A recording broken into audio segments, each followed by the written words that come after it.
The airport buzzed with its usual morning chaos, rolling suitcases, half-awake travelers clutching coffee cups, and the constant murmur of announcements echoing off the terminal walls. At gate C-17, passengers waited for their flight to Los Angeles, some scrolling their phones, others trying to catch a few minutes of sleep before boarding. Among them sat Steven Seagal.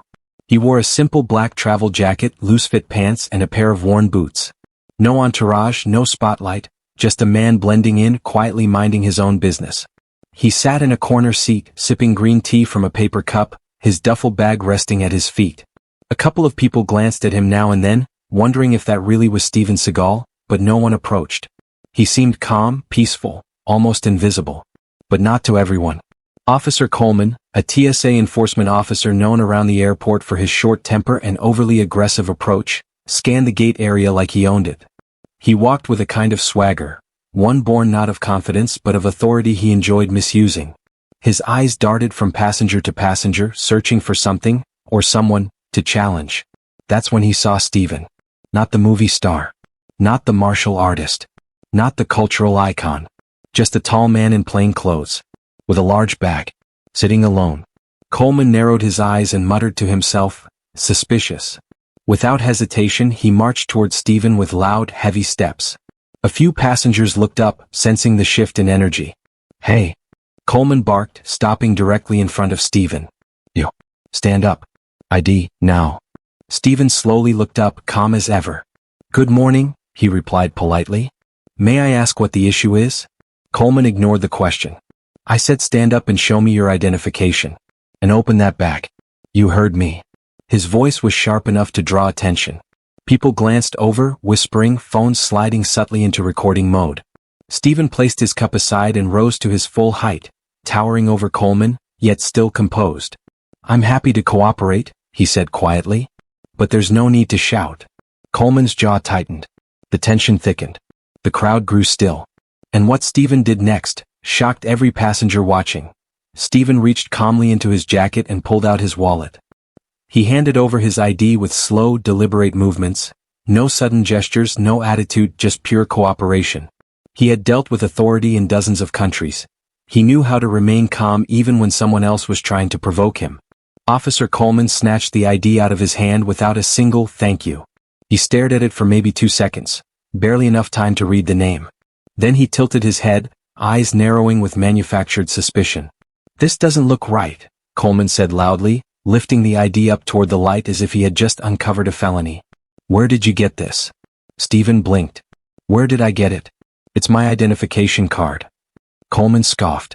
"Yeah, looks fake. Looks laminated cheap. Where are you coming from? Why are you here? What's in that bag?" A few passengers nearby exchanged looks. A woman whispered, "Why is he being so rude?" A man beside her gently nudged his wife and mouthed, "Record." Phones were already out, just in case. Steven kept his voice calm.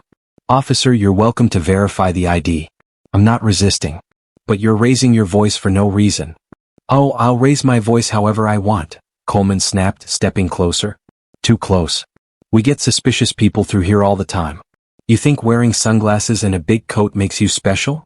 Steven wasn't wearing sunglasses. He wasn't wearing anything unusual. But the officer wasn't interested in facts. Passengers around the gate started paying attention. Heads turned. People paused mid-conversation. Even a few kids stopped playing on their tablets to watch. A second airport security officer, younger, calmer, approached cautiously. His name tag read Ramirez.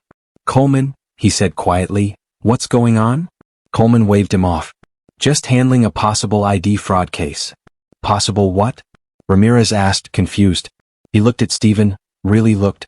His eyebrows tightened. He recognized him, maybe not fully but enough to know this wasn't some random troublemaker. "Maybe we should verify before escalating," Ramirez began. Coleman snapped, "I am verifying." He turned back to Steven and leaned in until their faces were uncomfortably close. "You're acting nervous," he said loudly enough for half the gate to hear. Steven stared at him steadily. "I'm acting calm." Coleman's voice rose even more. "You refusing to answer questions? What's in the bag? Drugs? Weapons?" Steven sighed quietly. "My clothes. Some equipment. I'm traveling. Same as everyone else." "Open it." "I will," Steven said, If you speak respectfully, I'm not refusing. But respect was the last thing Coleman wanted to offer. He suddenly jabbed a finger toward Steven's chest, not touching but close enough to be threatening. Don't tell me how to talk, understand? You do what I say. Here's how this works, I ask. You obey. Now open the damn bag. A few gasps erupted from the crowd. A man in a business suit muttered, "This is ridiculous." A mother covered her child's ears. A teenager whispered, "Dude, that's Steven Seagal. Is this guy blind?" Ramirez spoke again, louder this time. "Coleman, seriously, let's slow down." But Coleman was spiraling. He reached for Steven's arm. "Step aside and come with me for questioning." Steven pulled his arm back, not aggressively, just firmly enough to maintain his personal space. "Officer, I'm not resisting. But you're escalating a situation that doesn't exist." "Oh, we've got a tough guy," Coleman barked, turning so the crowd could hear. "We've got a non-compliant passenger." A woman shouted, "He didn't do anything." Phones now pointed fully at the confrontation. Coleman puffed out his chest, feeding on the attention. "I'm giving you one last chance," he said, jabbing a finger again. "Open the bag and answer every question or I'll detain you." Steven exhaled slowly. He bent down, reached for the zipper of his duffel bag, and then stopped. He looked up directly into Coleman's eyes, calm but firm. "There is no threat here," Steven said quietly. "The only tension is the one you're creating." The crowd murmured. Ramirez stepped closer, worried. Coleman's face turned red. "Have you ever seen someone abused by authority? Comment below. What city and country are you watching from?" Coleman clenched his fists. "You know what?" he growled. "I'm done playing." And with that, he reached for his handcuffs. Coleman's hand shot toward his belt with a sudden, aggressive movement. The metallic clink of the handcuffs echoed through the gate area, sharp enough to send a ripple of alarm through the crowd. "Turn around," Coleman barked. "Hands behind your back. Now." Steven didn't move right away. He stood tall, his expression calm but deeply disappointed. "Officer, that's unnecessary," he said quietly. "You haven't even verified my ID." "I don't need to verify anything," Coleman snapped. "You're refusing to cooperate. That's enough." "I am cooperating," Steven replied. "I've done nothing wrong." But Coleman was too far gone to hear reason. His pride was in control now, not his judgment. "Last warning," he shouted. Before anyone could react, Coleman grabbed Steven's wrist and yanked it behind his back. Steven didn't fight. He simply turned as instructed, refusing to give the officer any excuse for further violence. Click. The first cuff locked into place. A wave of shocked gasps erupted from the passengers. "That's Steven Seagal," someone said loudly. "Why is he arresting him?" a woman cried. "This is insane," another man muttered. Ramirez rushed forward. "Coleman, stop. You can't just cuff people for questioning." "It's done," Coleman said through clenched teeth, forcing Steven's other hand back. "He's coming with me to the holding room." Click. The second cuff locked. Steven Seagal, world-famous actor, martial artist, law enforcement consultant and federal deputy marshal, now stood restrained like a criminal in front of a stunned crowd. Steven kept his voice steady. "Officer, you're making a serious mistake." Coleman scoffed. "Yeah, right. Save the tough guy lines for someone who cares." He shoved Steven toward the wall beside the gate. Steven kept his balance, planting his feet solidly. Even handcuffed, he moved with controlled strength. Children stared wide-eyed. A mother pulled her daughter closer, whispering, "It's okay, sweetie. He didn't do anything." A businessman raised his voice, "Officer, you're out of line." Coleman whirled around. "You want to get detained too? Back off." Passengers fell silent, fear replacing outrage for a moment. But the moment didn't last. More phones went up. More whispers filled the air. More people stood from their seats, unwilling to stay silent. Ramirez stepped between Coleman and the crowd. "Everyone please, let us handle this." But Coleman didn't listen. He grabbed Steven's arm again, too tightly, trying to drag him away from the gate. The cuffs dug into Steven's wrists. Still he did not resist. "Officer Coleman," Steven said calmly, "I am fully cooperating. I am not resisting arrest." "You're resisting me," Coleman snapped. "That's enough." Ramirez tried again. "Coleman, we don't even know what he's being detained for." Coleman snapped back. "Suspicious behavior. Possible ID fraud. Possible contraband." "Possible?" Ramirez repeated incredulously. "So you don't know?" Coleman's hand drifted toward the taser on his belt.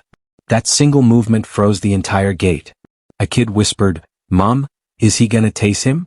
A woman cried out, "Officer, stop. This is too much." Steven, though handcuffed, took a step back, not out of fear but to keep distance and avoid escalation. His voice remained low and controlled. "There's no threat here," he said. "Please don't make this worse." But Coleman was boiling. Embarrassed, challenged, his authority questioned in public. "You should have listened," he shouted, raising his voice so everyone could hear. "Now look where you are." A teenage boy called out from the back, "Bro, you arrested Steven Seagal. You messed up." Coleman whipped his head around. "Who said that? You want to go too?" The crowd erupted with frustration. "This is harassment. He didn't do anything wrong. Let him go. You're abusing your power." Even with dozens of witnesses, Coleman pushed harder, dragging Steven toward the jet bridge. But Steven stopped moving. Not by resisting. Not by pulling. Simply by planting his feet like a rooted tree. "I'm not going anywhere," he said quietly. "Not until this is handled properly." Coleman stepped closer, face inches away, fist tightening around the taser grip. The crowd collectively held its breath. If you were standing there as a bystander, would you speak up or stay quiet? Type your answer in the comments. Before Coleman could escalate further, passengers began shouting louder, stepping forward, forming a protective semicircle. Coleman realized the situation was spiraling out of his control. His anger rose. His confidence wavered. And his next move would determine everything that followed. For a moment, the entire gate felt frozen in time. Steven Seagal standing handcuffed, Coleman gripping his taser, and dozens of passengers holding their breath. The tension was sharp enough to slice through the air. Then, from somewhere near the back of the crowd, came a small voice. A teenage boy, maybe 16, wearing headphones around his neck and carrying a backpack covered in martial arts patches, squinted at Steven with disbelief. "Mom?" he whispered, tugging her sleeve. "Mom, that's Steven Seagal." "What? The Steven Seagal?" His mother looked again. Her eyes widened. "Oh my God. I think you're right." The boy stepped forward, louder this time. "Hey, officer. You're arresting Steven Seagal." At first, only a few people reacted, but the words traveled through the gate like electricity. "That's Steven Seagal? Wait, the Steven Seagal? No way, is that really him? Look at his face, that's him." Passengers began moving closer, angling their phones to get better shots. Others approached tentatively, whispering to each other, comparing their screens to images on Google. Within seconds, recognition had spread across the gate like wildfire. People weren't just watching anymore. They were witnesses, and now they knew exactly who the officer was manhandling. Coleman, however, remained oblivious. He barked at the boy, "Back away. I don't care who you think he is." But the murmurs grew louder. A man in a suit said firmly, "Officer, that is him. You're detaining a celebrity for no reason." A woman added, "He's done nothing wrong. Check his ID properly." Coleman rolled his eyes. "Oh, now everyone here is suddenly an expert on IDs?" The crowd didn't back down. One woman pulled up a movie poster on her phone and held it toward Ramirez. "Look, compare. That's definitely him." Ramirez swallowed hard. He knew. He had recognized Steven earlier, but didn't want to cause a scene. Now there was no avoiding it. Steven said nothing. "No, do you know who I am?" No bragging. No flexing his identity. He simply stood there, breathing slow and steady, letting truth reveal itself at its own pace. Ramirez stepped slightly closer to Coleman. "Maybe we should take a second look." Coleman cut him off. "No. He's cuffed. He's detained. That's final." From the crowd, a voice shouted, "You're gonna lose your job for this." Coleman snapped toward them. "Enough. All of you back off." But the crowd had tasted injustice, and now they weren't going anywhere. People moved forward, not aggressively but united. A ring of witnesses formed around the scene, their phones recording in 4K clarity from every angle. A middle-aged man wearing a baseball cap stepped up. "Officer, this is excessive. He wasn't resisting. He wasn't yelling. You escalated everything." Coleman threw his hand up. "Sir, step back or—" The man didn't budge. A woman beside him said, "You racially profiled him. Everyone here saw it." Another voice chimed in, "Yeah, you only targeted him because he looked different."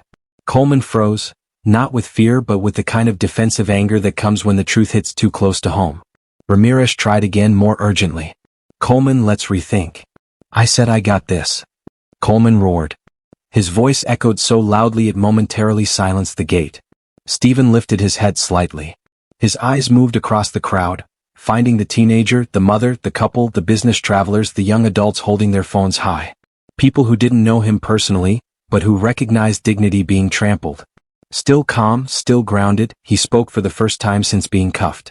Everyone, stay back, Steven said, voice deep and steady. No one needs to get hurt because of me. His composure only fueled the crowd's frustration. The teenager said loudly, he's literally more trained than this cop. If he wanted to fight back, he could have. But he didn't. Laughter, shock, and murmurs flashed through the crowd. Coleman's face turned red, humiliation settling deep in his chest. He stepped closer to Steven again. You think this is funny? You think hiding behind fans is gonna save you? Steven looked at him with eyes that held decades of discipline. I'm not hiding behind anyone, he said. I'm standing here, cooperating, waiting for you to do your job with integrity. His calmness made Coleman tremble with anger. But this time, Coleman didn't feel in control. Because now the crowd knew the truth. Ramirez knew the truth. The cameras knew the truth. Only one person refused to see it. And that blindness was about to cost him everything. Passengers milling around Gate 32 couldn't stop whispering. Some filmed the aftermath, others stared at Officer Rourke as if he were radioactive. The scene he tried to hide, him handcuffing Steven Seagal without justification, was now out in the open, exposed, undeniable, and humiliating. Steven stood near the security desk, unharmed but visibly disappointed, rubbing the faint red marks from his wrists. He wasn't angry for himself.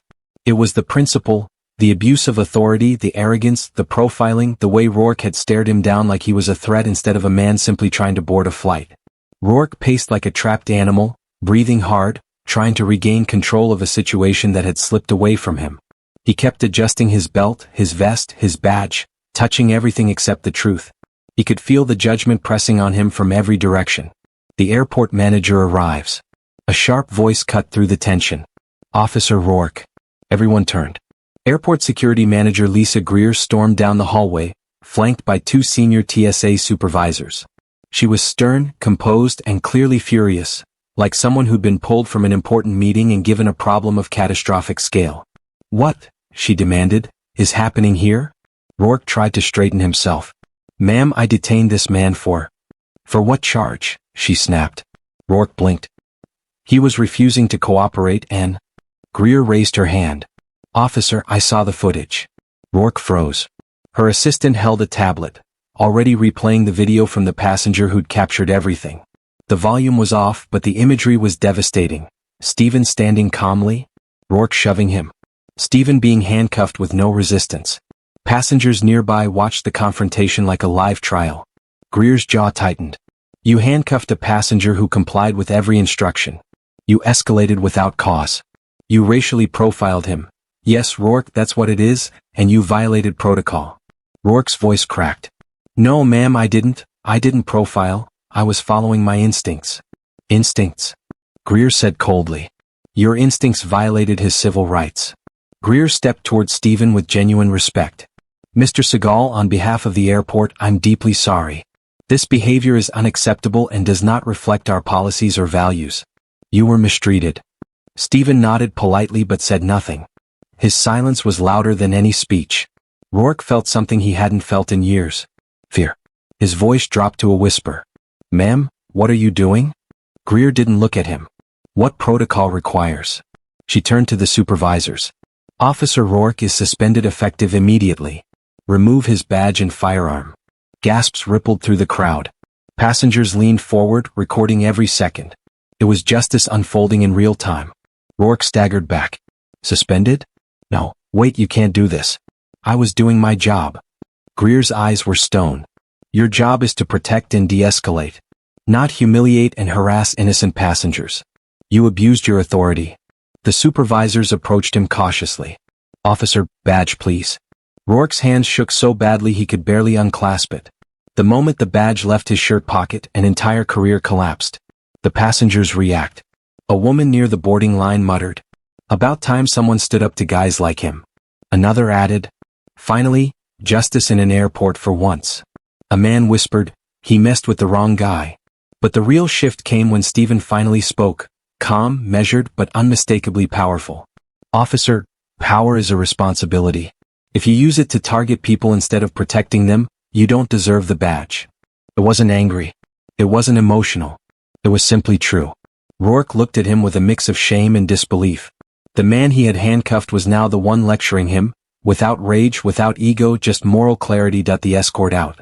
The two supervisors flanked Rourke. "Sir, we need you to come with us."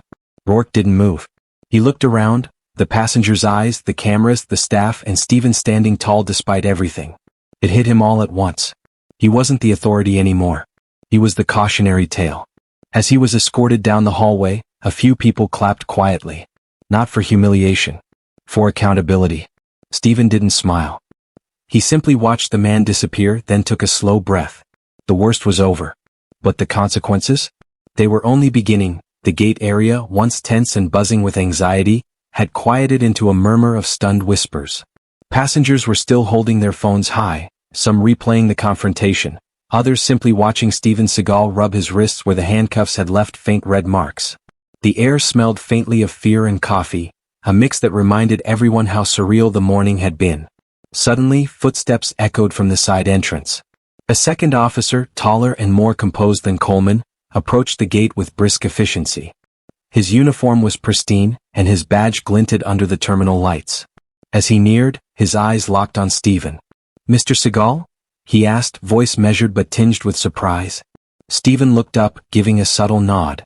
"Yes," he said quietly. His composure remained intact, calm as the eye of a storm. The officer's reaction was immediate. His eyes widened in recognition. "Oh my God, you're Steven Seagal. The actor, the martial artist, law enforcement consultant. I didn't realize."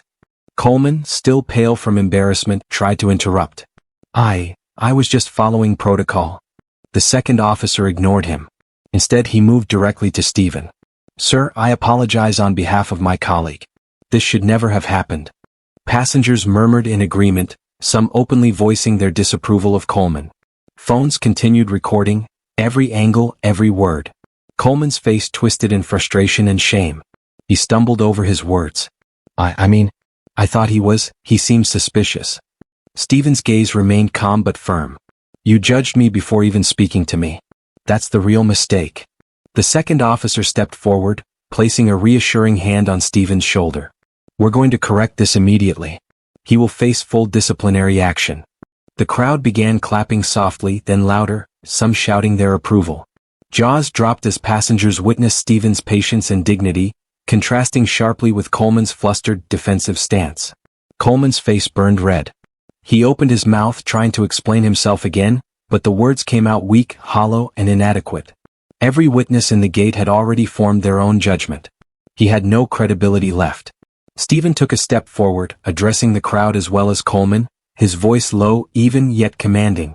"No one should be judged by their appearance. Not here. Not anywhere. Respect is not given based on looks, color, or status. It is earned through fairness, compassion, and honesty." The gate went silent. Every phone, every camera, every witness was focused on him. Even the travelers who had been on the periphery leaned in to listen. Coleman shifted uneasily, glancing around at the growing disapproval. His colleague, the second officer, gave him a pointed look, silently urging him to step back. Passengers began speaking up, voicing support for Steven. "He didn't do anything," shouted one young man. "You humiliated him for no reason," said a middle-aged woman. "Look at him, so calm and composed." "This is shameful," murmured another. Steven nodded slightly, acknowledging the crowd without a hint of arrogance. He didn't gloat. He simply stood as a model of dignity, showing that courage isn't always loud, it's often quiet and unyielding. The second officer turned to Coleman once more. "Sir, this situation is now officially under investigation. You will provide a full report, and your actions will be reviewed at every level. You should expect consequences." Coleman's shoulders slumped. He had no words left. His authority had evaporated in the span of minutes, leaving him exposed and humiliated in front of the entire gate.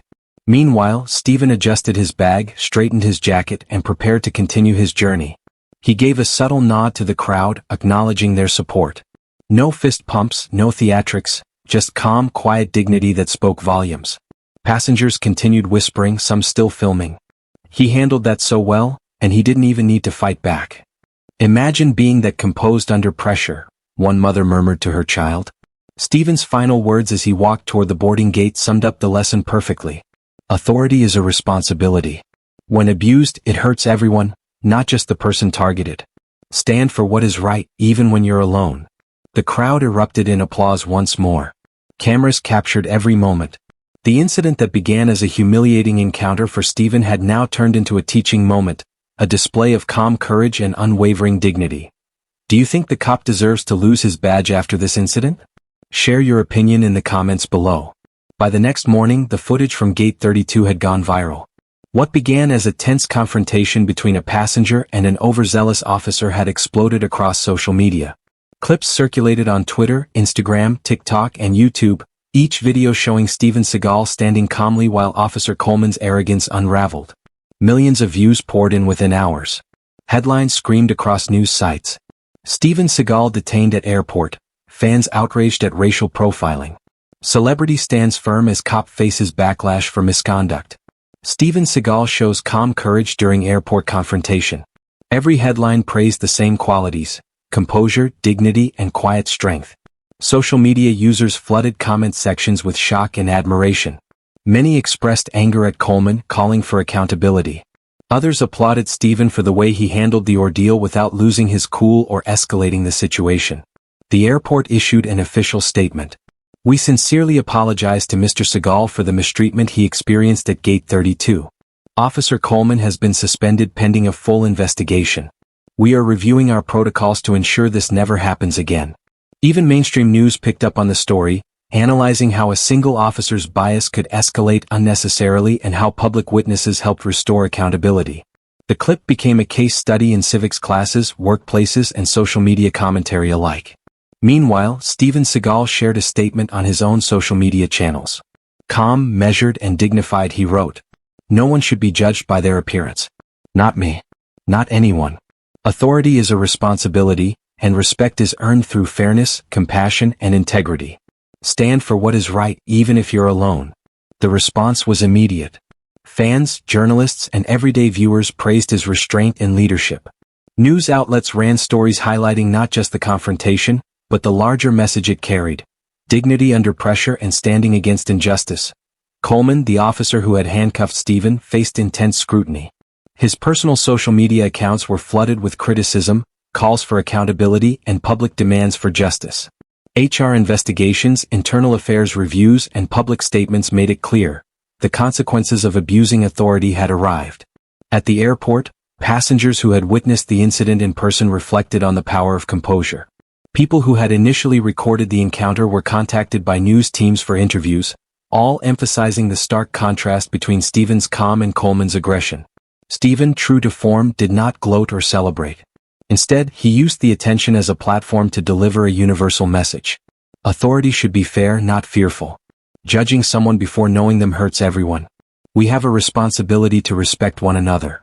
The crowd's support, the viral footage, and the news coverage had transformed what could have been a humiliating, tense encounter into a teaching moment for millions. As videos continued to spread, social media comments filled with admiration. Respect. Always. Stand your ground without losing your dignity. No one deserves to be treated that way. If you believe in respect, dignity, and equality, type respect in the comments below.